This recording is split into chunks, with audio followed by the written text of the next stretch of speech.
So hey guys, welcome back to Morpho Markets.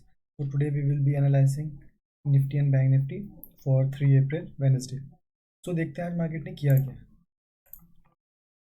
तो क्या देखो आज मार्केट ने किया क्या है। आज मार्केट एक डॉजी, मैंने आपको 1 अप्रैल की बैंक निफ्टी एनालिसिस और निफ्टी एनालिसिस की वीडियो में बता दिया था कि अगर अब मंडे ट्यूसडे मार्केट एक रेंज में रहती है, मंडे मार्केट कितनी सी रेंज में रहेगी, ये 100 पॉइंट की रेंज में। आज ही मार्केट एक 100 पॉइंट की रेंज में, 100 से 150 के पॉइंट की रेंज में रहेगी। मैंने आपको बताया था कि अगर मार्केट ऐसा करती है तो हमें वेडनेसडे और थर्सडे में अच्छे टारगेट्स देखने को मिल सकते हैं। तो अब देखते हैं यार हमारा कल का एनालिसिस क्या होना चाहिए। तो सबसे पहले बात कर लेते हैं कि आज मार्केट ने किया क्या। अगर हम यहाँ पे आए,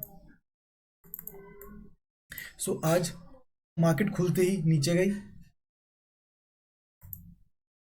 आज मार्केट खुलते ही नीचे गई। यहाँ जितने भी सेलर्स थे उनको ट्रैप किया, ऊपर गई। जितने भी बायर्स थे यहाँ ट्रैप किया, और फिर एक ये बड़ी कैंडल मूव नीचे देके फिर यहाँ का नीचे का मूव दे दिया बायर्स को भी ट्रैप करके। तो आज मार्केट ने कोई डायरेक्शन मूव नहीं दिया। मैंने वैसे ट्रेड ली थी, एक बाई की और सेल की ट्रेड ली थी, हम 20 पॉइंट्स लेके बाहर आ गए थे, बट एक कोई भी क्लियर डायरेक्शन मूव नहीं थी। सो अब देखते हैं हम कल के लिए कर क्या सकते हैं। ऐसी मार्केट में देखो, ऐसी मार्केट में ना आप अपना लॉस ही करते हो। मंडे को मैंने कोई ट्रेड नहीं ली, आज ट्यूसडे था, ट्यूसडे को मैंने कोई ट्रेड नहीं ली। तो हाँ अभी रुको। तो आपको देखना है अब करना क्या है, क्योंकि मंडे को एक ट्रेडर को हमेशा ये पता होना चाहिए कि उसको कब ट्रेड लेनी है और कब ट्रेड नहीं लेनी है। ये बहुत इंपॉर्टेंट होता है। कैपिटल प्रिजर्वेशन बहुत ज़्यादा इंपॉर्टेंट होता है। अब अगर मैं यहाँ पर उस दिन ट्रेड लेता थीटा डी, क्योंकि आप अपन ऑप्शन बायर है, थीटा डी क्या होता, मेरा ही लॉस होता है एंड में आके। सो एक ट्रेडर को ये बहुत ज़्यादा ज़रूरी है जानना कि उसको ट्रेड लेनी कब है और रुकना कब है, कहते हैं ना। तो अब हम करते हैं कल के एनालिसिस कि कल मार्केट को करना क्या है। सो मैं पिछले 2 वीडियो से यही कह रहा हूँ कि मैं बाय के लिए बायस हूँ, बाय के लिए बायस हूँ। बट अब कल का क्या सिनेरियो बनता है, सबसे पहले वो देख लेते हैं। कल अगर मार्केट की अगर आप देखोगे तो अभी मार्केट ये 2 रेंज में है, एक ये इंपॉर्टेंट लेवल है एंड दूसरा ये। सो जो ये रेंज है 22484 की और 22400 की, ये 100 पॉइंट की रेंज बहुत इंपॉर्टेंट है, ये 80 पॉइंट्स की रेंज बहुत इंपॉर्टेंट है। तो अब मार्केट कल कर क्या सकती है, तीनों सिनेरियोस बताऊंगा। अगर एक सबसे बड़ा आज मैं एक चीज़ बताना चाहूँगा कि मैं सेल के लिए इंटरेस्टेड क्यों नहीं था, क्योंकि मैं यहाँ पे ट्रैप नहीं हुआ हूँ आज। यहाँ पे बहुत लोग ट्रैप हुए हैं इस पॉइंट पे लोग बहुत ट्रैप हुए हैं आज। मार्केट ने बहुत लोगों को ट्रैप किया है इस पॉइंट पे।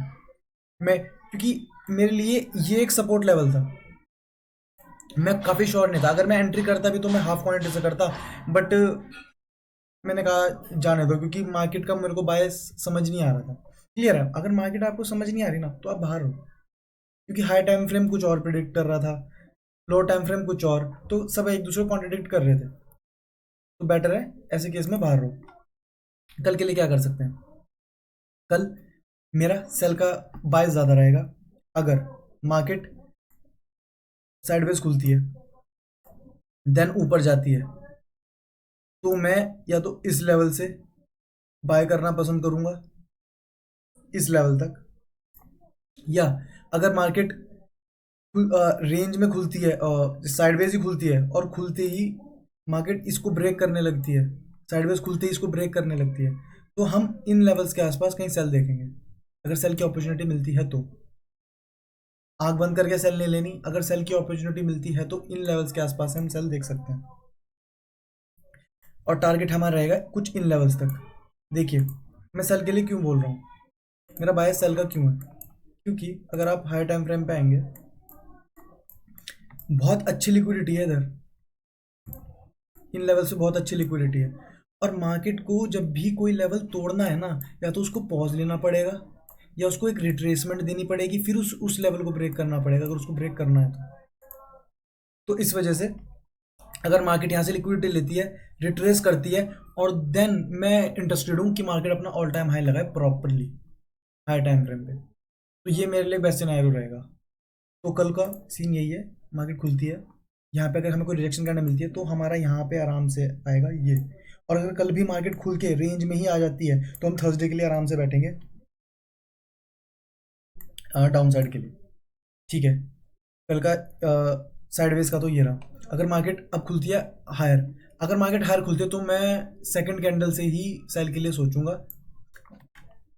क्योंकि ऑब्वियस रीजंस मैंने आपको भी बता दिए।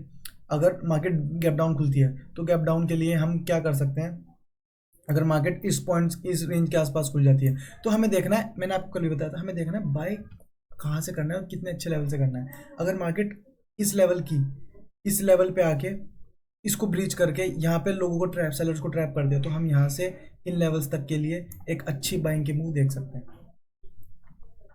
ये रहा कल का सिनेरियो। देखिए मैं वीडियो ज़्यादा लंबी इसलिए नहीं बना रहा क्योंकि ये हमने प्रीवियसली सारी वीडियोस में डिस्कस कर लिया है, जो पीछे हमने वीडियोस डाली हैं, तो बार बार एक ही चीज़ करके कुछ फ़ायदा नहीं है, क्योंकि रोज़ मार्केट रेंज में ही रह रही है। मार्केट ने कुछ मूव नहीं दिया है, ऊपर के लेवल भी ऐसे कॉन्क्रीट की तरह है, नीचे के लेवल्स भी, बस एक मार्केट ने थोड़ी सी अपनी रेंज चेंज की है। तो हम कल देख रहे हैं मार्केट तोड़ती किस तरफ है। अब सेकंडली आते हैं बैंक निफ्टी की तरफ। बैंक निफ्टी में भी आज सेम यही हुआ। 1 आवर का चार्ट है, 1 आवर का टाइम फ्रेम। अपर रेजिस्टेंस मार्केट ने ये लिया है और लोअर रेजिस्टेंस ये लिया है। अगर हम 4 आवर पे देखें, एक डॉजी कैंडल बनाई है मार्केट ने, तो यहाँ पे हो क्या सकता है, यहाँ पे भी सेम वही सिनेरियो होगा। देखिए मैं ऐसा क्यों कह रहा हूँ, पहले इस बात को भी समझिए आप। सेम वही रीजन है, ये क्लीन रेंज है, इधर एक अच्छा खासा रिजेक्शन एरिया है ये वाला। अगर मार्केट ऊपर जाएगी, क्लीन रेंज नहीं मिलेगी हमें, ऊपर रिजेक्शन जोन है, तो क्या इस जोन में ट्रेड करना सही रहेगा? आप खुद बताइए। अगर मैं यहाँ पर बाय कर रहा हूँ इतने छोटे से जोन में, क्या वो ठीक रहेगा मेरे लिए 100 पॉइंट के जोन में? क्योंकि अब आप एक चीज देखिए कि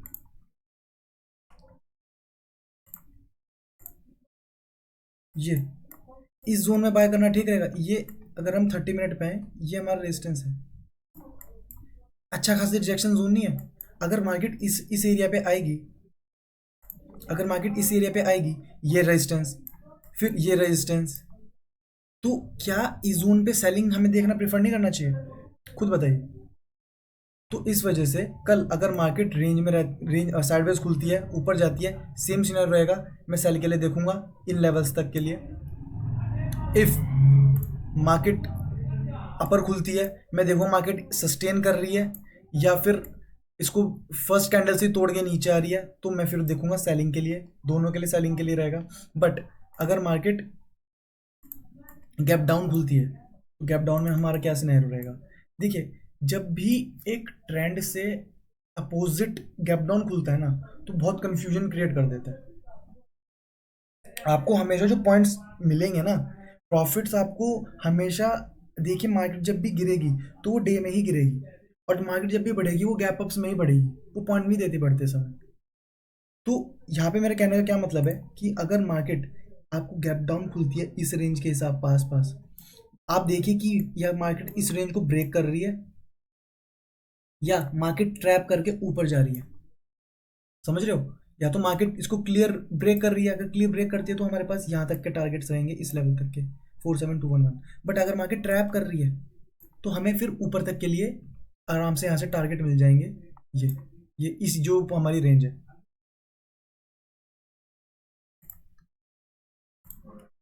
ये रेंज कितनी बढ़िया आप ये देखिए,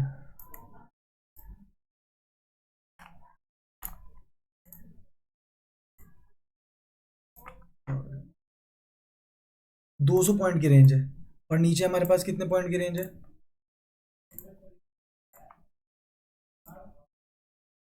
नीचे भी हमारे पास 200 पॉइंट की रेंज है। अब आप ये देखिए, लोग 5 मिनट टाइम फ्रेम पे, 3 मिनट टाइम फ्रेम पे एनालिसिस करके बताते हैं निफ्टी और बैंक निफ्टी का। ऐसा नहीं होता, आपको लो टाइम फ्रेम पे एग्जीक्यूशन करनी है, बट आपको हाई टाइम फ्रेम ही हमेशा डायरेक्शन देंगे। मैं क्यों करता हूँ, मैं क्यों हाई टाइम फ्रेम पे एनालिसिस करता हूँ? क्योंकि मेरे को यहाँ पे ज़्यादा रेंज, ज़्यादा क्लीन मूवमेंट मिल रहा है, ज़्यादा पता लग रहा है कि हाँ मेरे पास इतनी बड़ी रेंज है। 5 मिनट में आपके पास हर 50 पॉइंट के बाद एक रेजिस्टेंस, एक रेजिस्टेंस, तो वो क्या सही रहेगा? तो मैंने आपको अब निफ्टी का भी एनालिसिस बता दिया, बैंक निफ्टी का बता दिया। अपने रिस्क मैनेज करके, पोजीशन साइजिंग करके तभी ट्रेड लेनी है। आज की बैंक निफ्टी और निफ्टी एनालिसिस में इतना ही। Thank you, good bye.